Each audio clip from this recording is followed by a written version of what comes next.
গ্রীষ্মের তাপপ্রবাহের মাঝে এক গ্লাস তালের রস কি যে শান্তি, কি যে প্রশান্তি এনে দেয় মনে।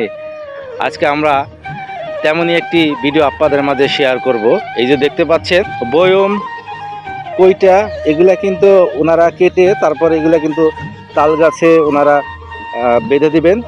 মূলত এই যে এই বয়ম কিংবা কৌটা এগুলাই কিন্তু কেটে এগুলাকে তাল গাছে বেঁধে দেওয়া হয়। আর এই যে দেখতে পাচ্ছেন এখানে কিন্তু এক গাছি, যিনি এই তাল গাছগুলাকে কেটে রস বের করেন, তিনি কিন্তু গাছে ওঠার প্রস্তুতি নিচ্ছেন রশি দিয়ে বেঁধে। তারপরে কিন্তু এই কৌটাগুলো উঠায় এবং আচ্ছা আচ্ছা, এতগুলো কৌটাকে একটা গাছে 6টা 7টা লাগে।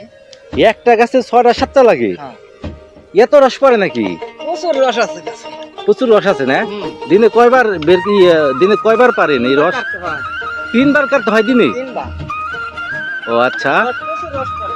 দেখতে পাচ্ছেন উনি কিন্তু গাছে উঠে যাচ্ছেন এই তাল গাছ কাটার জন্য। মূলত আমি কিন্তু কখনো দেখিনি যে তাল গাছ কিভাবে কাটে। এর আগে আমি খেজুর গাছ কাটতে দেখেছি, তাল গাছ কাটতে কখনো দেখি নাই, এবারই প্রথম। তাই ভাবলাম যে আজকে আমি এই তাল গাছ কাটা দেখব এবং আপনাদের মাঝেও শেয়ার করব যে আসলে তাল গাছ কিভাবে কেটে ওনারা এখান থেকে রস বের করেন। এই যে দেখতে পাচ্ছেন ওনারা কিন্তু কৌটাগুলো গাছে উঠিয়ে নিচ্ছে এবং এখন কিন্তু কাটবে।